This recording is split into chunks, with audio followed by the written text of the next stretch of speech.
My message today is very simple. Watch the people around you. Not everyone around you has your best interest at heart. For example, I had a conversation this week with someone who I thought was a friend, or at least they portrayed themselves to be that. They questioned me about some things that really, really, really irritated me. In my mind, I'm thinking, how can you question me about what someone is or is not doing in my life and for me when clearly you're not doing it either. I'm not saying that to beat up anybody, or I'm not saying that, people are not genuine in your life. I'm simply saying, based on my experiences, the very people who question the things that others are doing or not doing to you are the same people who are doing and not doing those things as well. Just be careful, ladies. We find ourselves, as God began to take us to different levels and elevate us, we find ourselves, people coming and attaching themselves to us, kind of sort of like a parasite. A parasite will suck the life right out of you. And so at this point in my life, after my severe anxiety attack that I had on August 25th, 2019, I am reevaluating my life. I'm reevaluating my relationships. I'm reevaluating all the things that I am involved in or not involved in. God showed me in that very moment that He was all I have.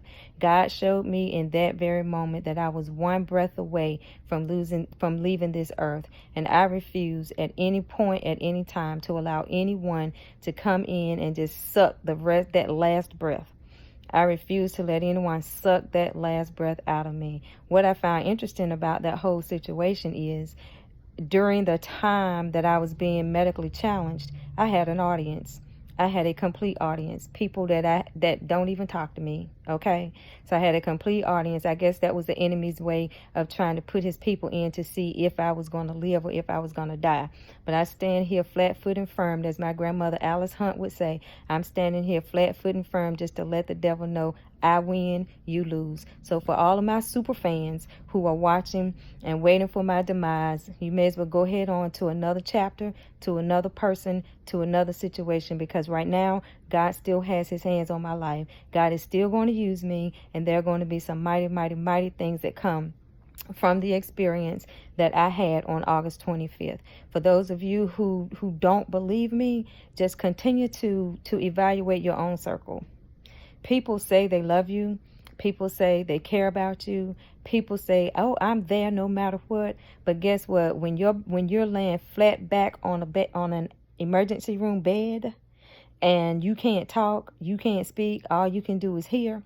Trust me, sister girls, God was in the midst, because believe you me when I tell you this, He showed me some people.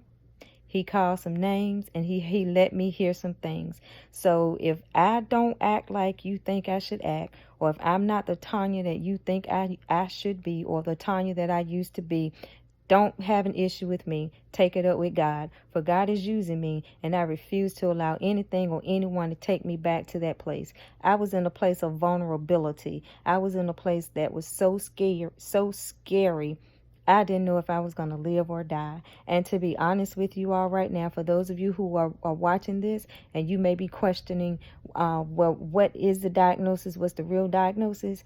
I don't have a diagnosis, but I have a doctor. And my doctor says that by His stripes, I am already healed. So with that being said, I encourage you to take whatever it is you're looking for, take it to the altar, and ask God to reveal to you what it is about me you want to know. I encourage you, though, don't just focus on me. There's a lot of stuff going on in all of our lives, each and every day, that we need to address. And if we take the time to address those things in our own lives, if we take quality time to address those things in our own lives, then no one has time to worry about what my diagnosis is, who was there for me, who was not there for me, who did this, who did that, who said that. Honestly, it's totally irrelevant. It's irrelevant to my destiny. It's irrelevant to the plan that God has for my life. It's irrelevant to my health. It's irrelevant to my future. So with that being said, I encourage you, ladies and gentlemen, I encourage you to evaluate your own circle. So what your circle is so small as a dot. Trust and believe, honey. A dot is all you need. You don't need people around you who's going to suck the life out of you. You need people who are going to encourage you, people who are going to be there for you, people who are going to love you no matter what. If people really want to love and support you, they don't have to know what's going on in your life. If they want to love and support you, they're going to be there. They may not necessarily like it. Oh well, it's not for them to like. But if they love you and they support you, they love you and they support you regardless, without explanation. Go forth, be encouraged, check your circle, and know that God is not a man that he should lie. And if he said he got you, God has got you. Believe me, I'm a living testimony sitting here right now today saying, be strong and be of good courage. Be strong in the Lord and the power of his might. When you step out into the world, put on the whole armor of God so that you may stand against the wiles of the devil. Because hear me when I tell you, the devil doesn't come with a red suit and horns. The devil comes with red bottom stilettos. The devil comes with natural curls in their hair. The devil comes with long ponytail extensions. The devil comes in old, young, elderly. The devil comes in all shapes, forms, and fashions. So be strong in the Lord and the power of his might. I love you, and I'm praying your strength as that you pray my strength and my healing. Amen.